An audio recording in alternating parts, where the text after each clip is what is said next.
Hello, hello, hello. This is Poli Jassy from here in California, in the United States of America. I'm here today after a very long time of absence due to the fact that I've seen a lot of young people come in and do a great job. So I didn't want to be like a dictator like Museveni and the others, or BCJ, who want to stay in the opposition forever. So I feel that I have done my work, being with social media, Radio Munansi, for almost 10 years, over 10 years, I think, going to over 10 years.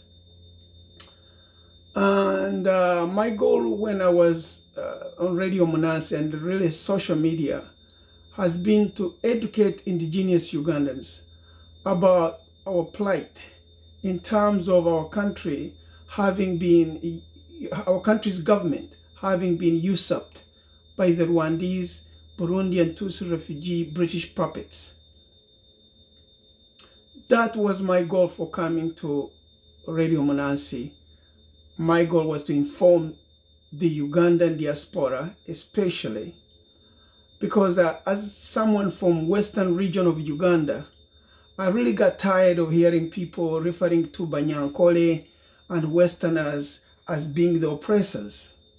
It perturbed me to such a point I decided that I was just going to be almost obsessed with the idea of the Rwandese, Burundian Troops refugees who actually are the current rulers of our beloved country, Uganda. It hurts me. It disturbs me to see that even up to today, there doesn't seem to be very serious consideration or very serious idea of how we are going to extricate ourselves of these Rwandese Tutsi refugees that are still holding us hostage in our homeland. It disturbs me, especially being one of those people that saw the Rwandese come in my own region of Toro, our own region of Toro, should I put it that way. Coming to Toro as a young boy, seeing them coming to the towns, to the villages, and the people really working with them with the little they had, whether it was barter trade, whether it was paying them for a job they were going to do, because they were really in need. So I saw these people come to my country, poor and needing shelter. So our people helped them. And some of my relatives were teachers, they taught their children. And it's with this understanding that I am very hurt. Not only about the Rwandese Tutsi refugees killing our people, taking over our government. I'm very hurt by the outside world for its lack of concern for the genocide that has been taking place in Uganda since 1981, when the Rwandese Tutsi refugees took advantage of Ugandan hospitality and their long stay in Uganda to imposter as Western Ugandans, to imposter as especially Banyankole. And actually, they didn't only impose as Banyankole. That's what they led people to think. That's what Museveni and his group led people to think, because that's where they had first settled, because of similarity of the physical features of the people that live in Ankole with the Rwandese, the Bahima. And then, of course, Kigezi, Toro. There are a lot of physical looks that are similar between these groups. So they infiltrated those areas first and learned the languages, took on the names of the Banyankole, the Bakiga, took on the names of the Batoro, Bunyoro, took on the names of the Banyoro, and were able to start a fake anti-dictatorship bush war under the identities of these different tribal groups in western region of Uganda. And being from western region of Uganda, I have been very, very concerned by Museveni and his extremist Rwandese Tutsi refugees that usurp the government of Uganda and their effort to make every indigenous Ugandan believe that the people oppressing and killing, torturing indigenous Ugandans are Westerners. In other words, people from western part of Uganda. That has been a very big issue on my mind. And I've felt responsible to have the entire country be informed that indeed the people oppressing Ugandans are not people from western region. Rather, the Rwandese Tutsi refugees that infiltrated western region to begin with, and later, in fact, expanded into Buganda, Busoga, Bugisu, Mbale, and even further north in Karamoja, where Museveni's wife has been the governor, or whatever you call it, the minister of Karamoja, for almost 35 years. So which means that after 35 years, now you have Rwandese becoming Karamojong, speaking Karamojong language. They go there, they have their children brought up there, and they train their children to be just as deceptive as their parents. Fortunately, some of them, as we see now with the Rabadaba generation and Kyagulanyi's influence, many of them have seem to be seeing the mistakes of their fathers. So I've noticed some of them are supporting Honorable Kyagulanyi. Still, the problem is we can't really be sure. Just like the Americans could not be so sure of the Japanese. Unfortunately, they actually interned Japanese American just because Japan had bombed Hawaii. Just because Japan had bombed Hawaii, the Americans put Japanese people in internment camps.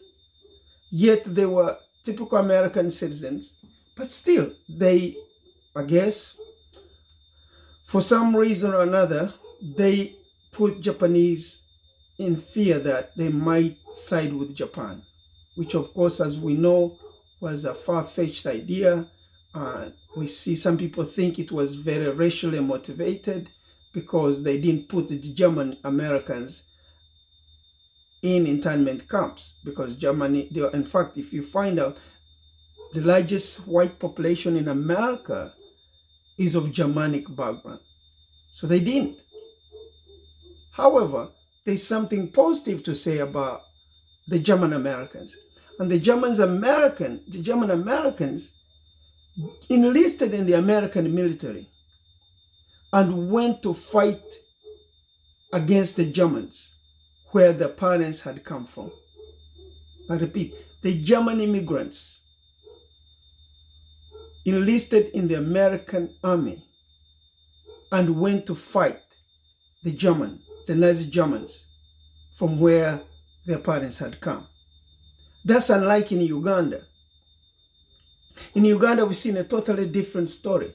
In Uganda, the Rwandese refugees that came in Uganda, when Museveni started committing genocide, and Museveni has been committing genocide for 35 years, these Rwandese have been the biggest weapon against indigenous Ugandans that Museveni has used to spy on the indigenous Ugandans, because they have the same name. Sorry, they have adopted Ugandan African names. Sorry, Ugandan names. Ugandan indigenous tribal names. And they speak the different languages of Uganda. They have used that, unfortunately, not to help us come together, but they've used it Museveni has used it to have these Rwandese refugees that speak our languages of different regions of Uganda, to have them be his spies, to have him be his fifth column, if you can call it, to have them be his sleeper cells in all the tribes of Uganda.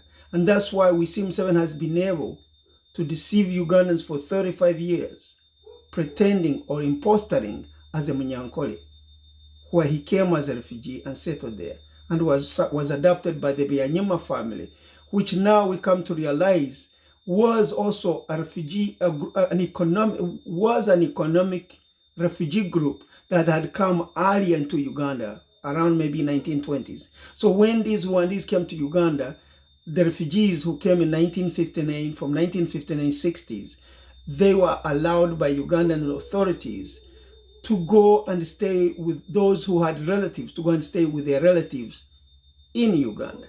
And I think that's what happened with the Anyima, because we see the Anyima is very supportive of Museveni no matter what.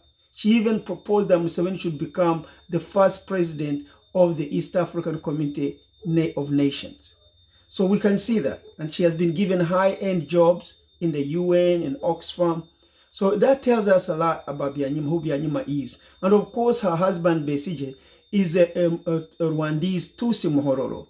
And when he came into the Ugandan fake anti-dictatorship bush war, and after they usurped the Ugandan government, they all played as if they were Bakiga. Besigye, Mbabazi, Mugisha Muntu. Mugisha Muntu admits that he's a Rwandese immigrant because he was born in Uganda. So he tries to use that being born in Uganda to justify his being Ugandan. But even with him having been born in Uganda, he has been the most effective Museveni's killer in the Luwero. So was Besigye, so was Mbabazi, in arranging, so was Byanyima. These were the people, sometimes not necessarily on the field, but these were the people planning the killing and the genocide that was committed in Luwero in order for them to usurp a government of a host country that had given shelter to their parents. Why am I saying this? Why am I saying all this? I'm saying all this to inform indigenous Ugandans that we have made a big mistake, especially now after Museveni has shown his true colors by having even come out and saying that he's going to crush the Baganda people. He has said that he's going to crush Kyagulanyi's supporters, People Power, no. So this man is practically arranging a genocide against indigenous Ugandans.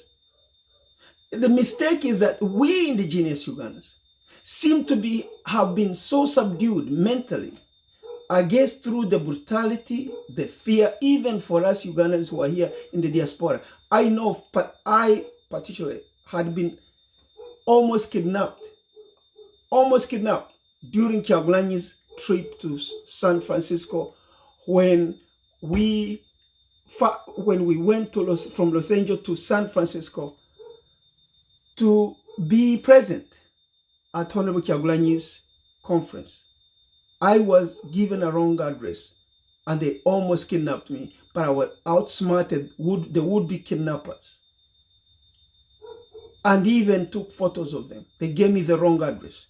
And the place where I was supposed to be coming out of the Uber, which they didn't know, I did not come out. Instead, I stayed in the car and watched their actions around the building because they were the only two cars waiting there.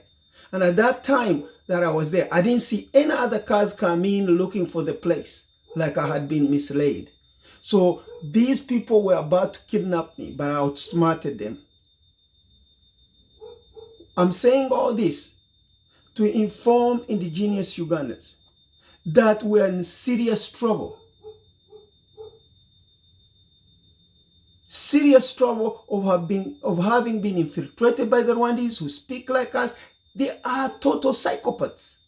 They are psychotic individuals living among us, speaking our languages, having our names, but their goal is to neutralize us through any means possible for them to fulfill the Tutsi 50-year master plan. I hear now it has increased to 100 years. So Uganda, I warn you, please do not hide for the Rwandese, Burundian Tutsi refugees who have usurped our government just because of blood mixing. It will be a very big mistake for us not to go out to the world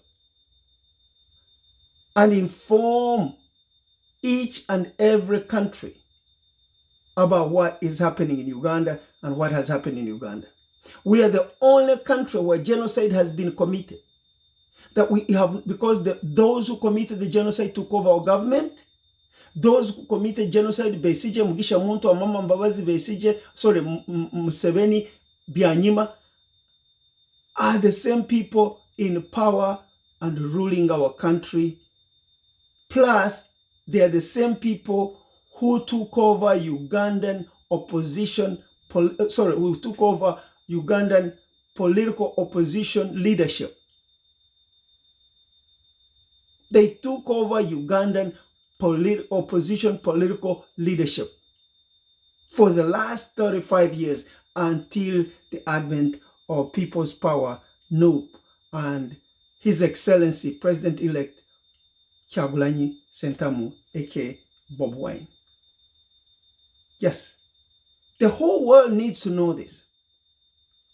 What the Rwandese Tutsi refugees and Burundian Tutsi refugees did is against international law. I repeat, what Museveni, Besigye, Mugisha Muntu, Amama Mbabazi, and Byanyima, and all these Rwandese clique that imposter as Indigenous Ugandans did is against international law, and it's against African laws. So put it against Uganda, against African administrative law, should we call it?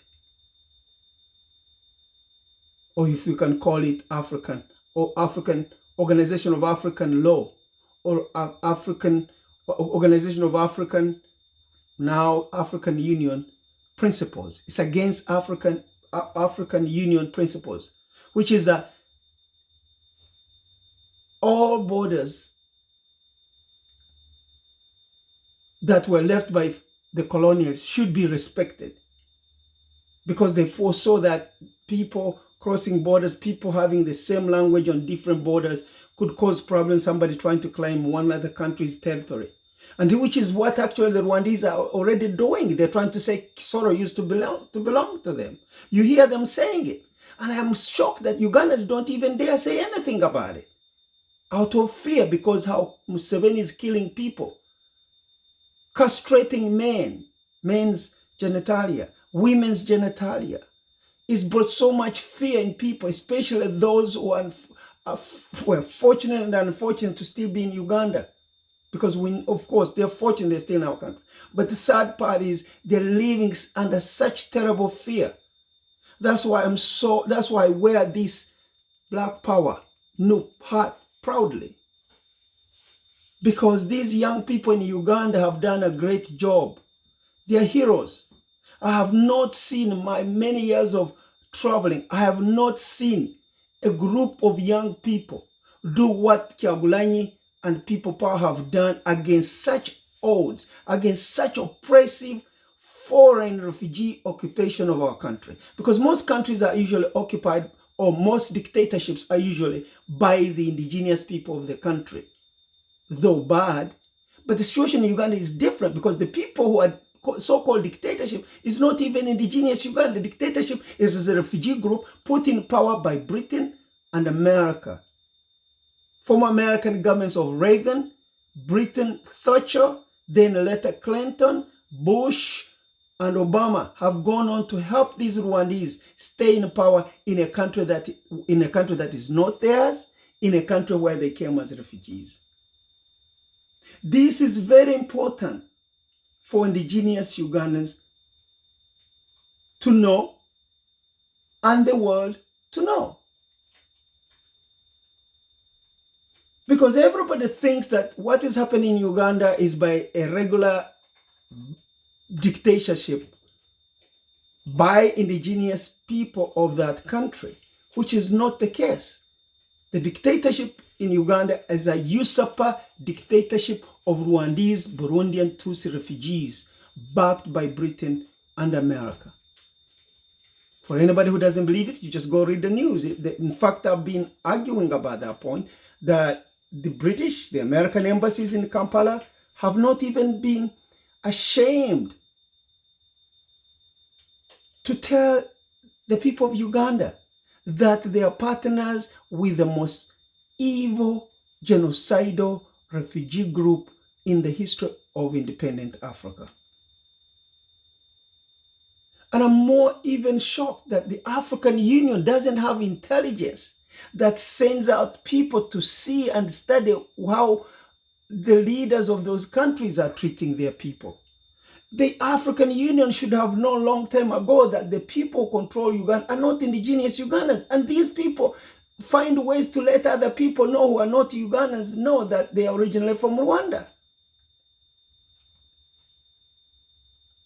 My point is, now that we know that, now that I've been crying out loud in the diaspora, I had even a young man from Toro in 2014, 2013, who put his life online and was informing the diaspora. We had a program on Radio Monansi that was broadcasting right into Uganda, and the young man could talk to us and explain to us the situation around 2013, 2014, 15, around that election time, when the elections were coming. This young man put his life online to inform Ugandans everywhere that Toro people are suffering. The Rwandese are coming in, they're taking over our land. They've taken over our lakes. People can't even go to the lakes where they used to fish. They've sold all this to the Indians, to the Chinese, to the Europeans, British, and what have you. We had that information. That's why I've said that now that the young people like, now that the young people like, of course, His Excellency President-elect Kyagulanyi, but the young people in broadcasting, the young people in social media, like Lumbuye, Kajubi Lumbuye, young people like Omurangira Kimbugwe, these young people are doing a great job. And in fact, I saw another young guy from Umbale that I really liked. They're doing a great job. So that's why for me as I'll say an elder, even though I don't feel that old, but as an elder, I've seen that, okay, yep, these guys are doing a great job. These young people are doing a great job. Let me just listen to them. And if anything, maybe I can give my thoughts to them and see what they think. But so far up to now, many of these young people in the diaspora, many of these young people in social media, they haven't really come out with a strong message to indigenous Ugandans about the seriousness of Rwandese controlling our country. This should be on the mouth of every indigenous Ugandan.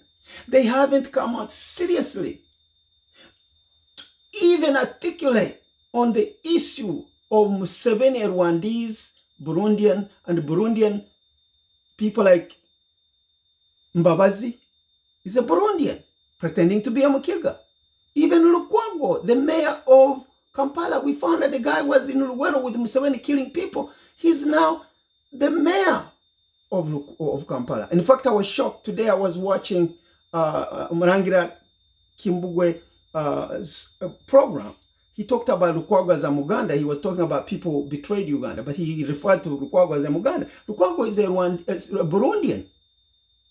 We learned, if anybody doesn't believe that, we learned that even the former president of Burundi, Nkurunziza, had a Buganda name and even an Islamic name. This is how most this is how most Rwandese and Burundian operated in Uganda, like Salim Saleh. They had all these Islamic names. They wanted to get money from the Arab countries. They wanted to infiltrate the Muslim Uganda because they know they could have resources from sympathetic Arab countries. So what did they do? They infiltrated the Islamic religion to kill them and stop them from being able to help our country to free those Ugandan Muslims who could have helped, or even infiltrated the Christian churches, because Tutsis traditionally are Catholics. But when they came to Uganda, they even infiltrated the Anglican church. You saw that guy, was it Sentamu, the guy who was the bishop in Canterbury or whatever in Britain? Complete hoax. Another Rwandese, Burundian, Tutsi pretender. Imposter. Impostering as a Muganda.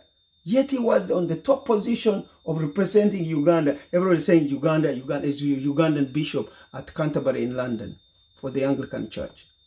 So these people have infiltrated all sectors of our economy, all sectors of our social fabric for the whole idea of having to rule Uganda for 50 years so that their children and children could go on to rule Uganda.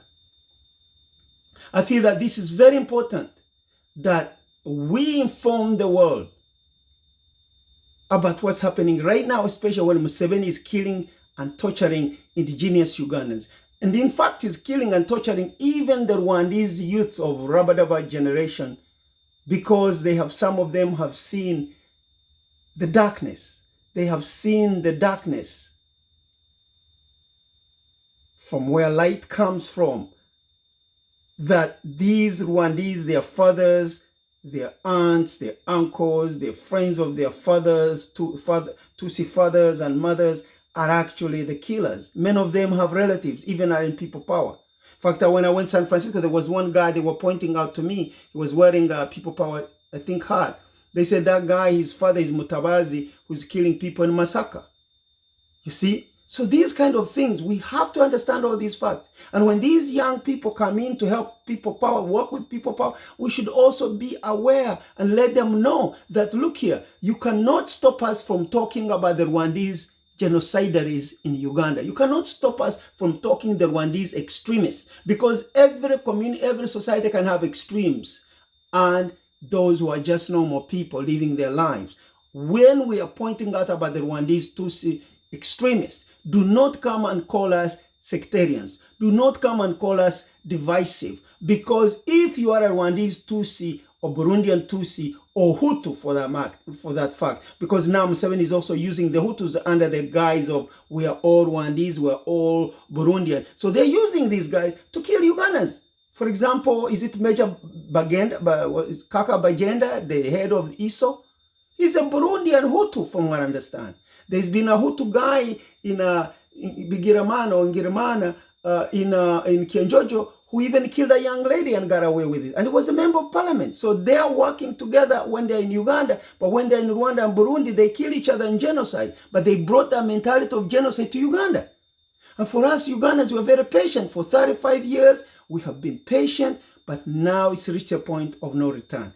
Ugandans, please inform the world. Do not be afraid.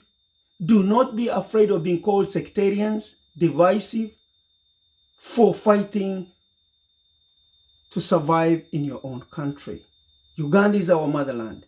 Uganda is our homeland. The Rwandese cannot continue to trick us. And that's why I'm requesting the young people in people power. You know your Rwandese families. In fact, I learned that the young man, Sam, who got killed recently, hit by a car, he was a Rwandese. He was a Rwandese.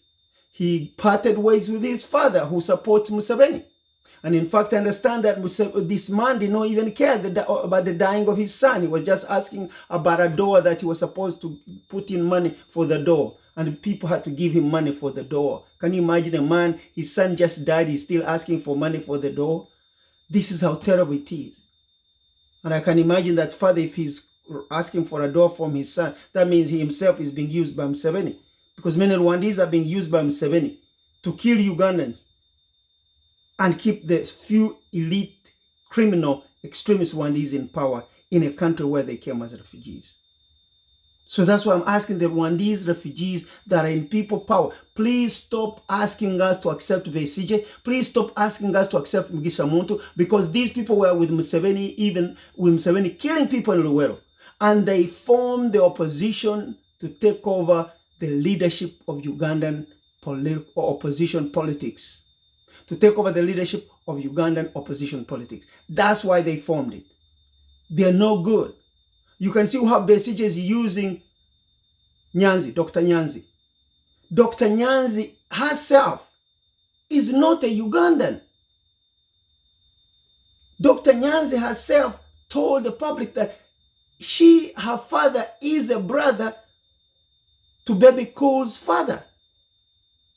Now, Baby Cool is a stepson of the Dandy Salwi, who is a Burundian Tutsi or Hutu. It doesn't matter either way, because they're working together in Uganda right now. Like Lukwago is a Burundian Hutu. Kaka Bajenda is a Burundian Hutu, but he's the one been killing Ugandans at the ISO. So Ugandans need to work out. The thing that is very disturbing right now, of all the presentations I'm seeing, nobody's even talking about the presence of Rwandese and Burundian troops in our country. Our country, it means that our country has been taken over by the Burundian and Rwandese, where Rwanda is under Tutsi control, Burundi is under Hutu control. So these countries' armies are now in our country in agreement or to support their diaspora Rwandese and Burundians who have usurped the Ugandan government. This information should be turning heads all over the world. This information should be making Ugandans angry. It's okay to be angry. It's okay to be upset, because we are seeing with our own eyes Museveni killing and throwing bodies in the bushes of his fellow Africans. This man is not even a Pan-Africanist, which he claims. And I don't know on what grounds the African Union is keeping quiet about a man who is a refugee from Rwanda with the Burundians. Now their armies occupying Uganda and killing Ugandans. A young man came out of jail and said the people were giving orders and talking were Burundian and Rwandese. And this young man is from Kigezi. From what I can tell, he is himself a Rwandese immigrant who has made that change to see that he fights for the right cause. He fights with Kyagulanyi.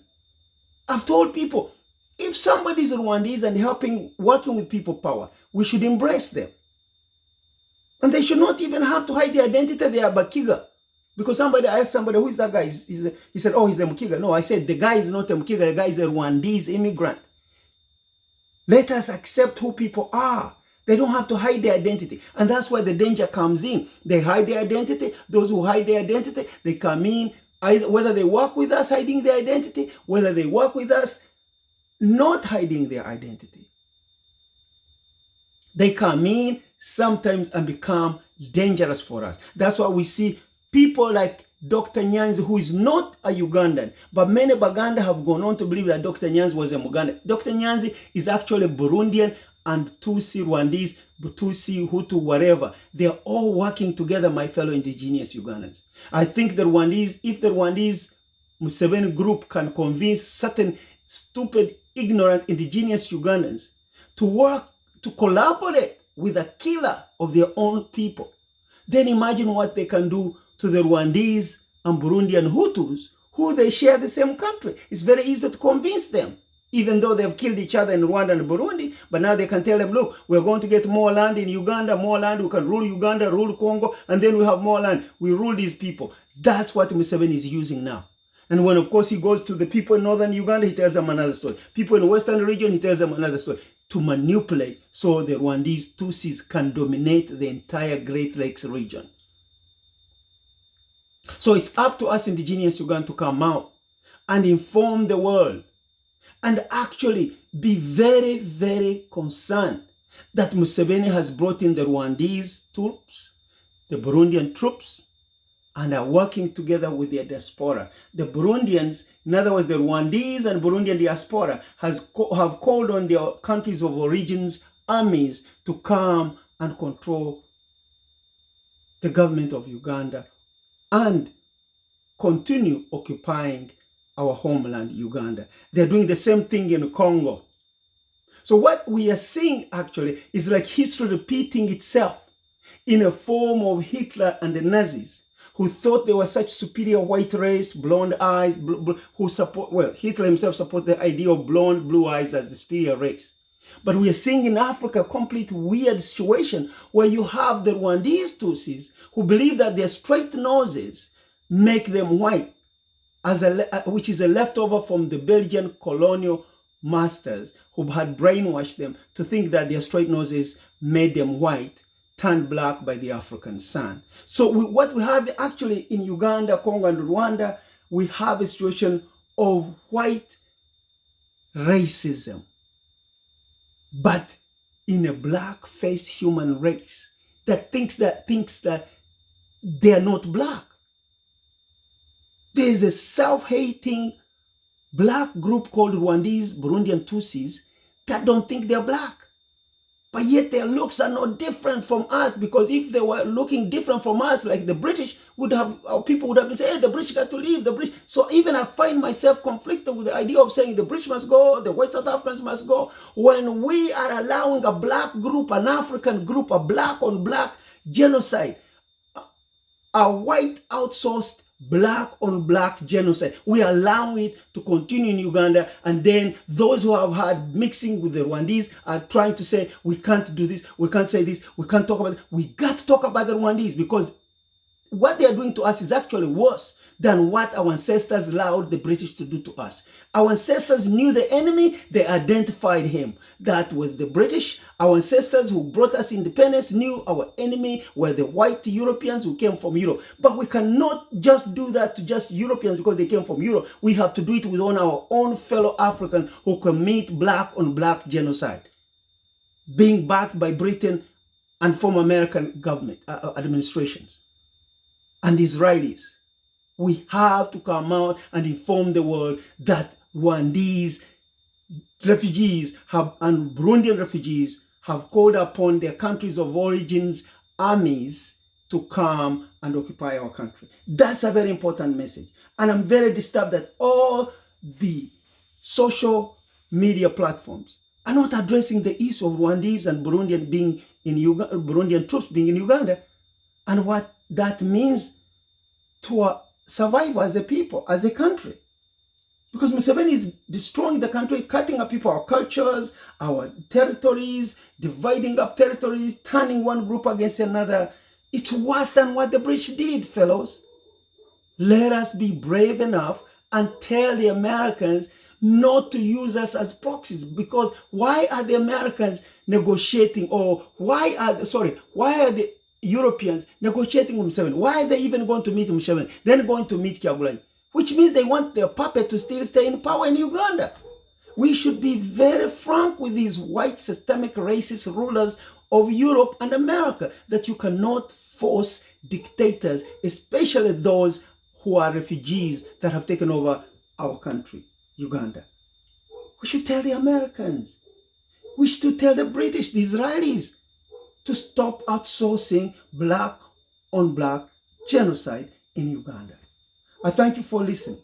Please let us be very concerned about the presence of Rwandese and Burundian troops in Uganda that many social media platforms are not addressing. I'm calling upon all the social media platforms that are Indigenous Ugandans, if you're frankly an Indigenous Ugandan platform, to go ahead and inform the world, and actually let us have a loud voice against this intrusion on our sovereignty by Rwandese and Burundian militaries coming to help the diaspora that has usurped the government of Uganda. I thank you and goodbye.